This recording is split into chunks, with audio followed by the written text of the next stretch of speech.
নীল তুমি কি খাচ্ছ? ভুজিয়া। ভুজিয়া? কে এনেছে? বাবা। বাবা এনে দিয়েছে? কিন্তু তুমি তো খেতে পারছো না, ঠিক করে খেতে পারছো না। দেখি টাকা মুখটা তোলো। মুখে এতক্ষণ লেগেছিল, এখন তুমি ঝেড়ে নিলে বলো? পুরো মুখে লাগিয়েছো, হাতেও তো ঠিক মতো উঠছে না। এই দুটো হাতে খায় না, দুষ্টুমি সারাক্ষণ। ছি ছি ছি ছি, মা হাতে তো নোংরা লেগে আছে। এরকম করে কেউ খায়? সারাক্ষণ দুষ্টুমি, দেখছো? ঠিক করে খা না, নাটক করছিস কি?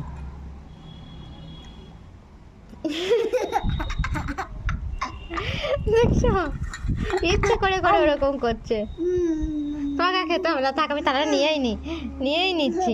ওরকম করছো কেন? তাহলে একটা হাতে করে খাও।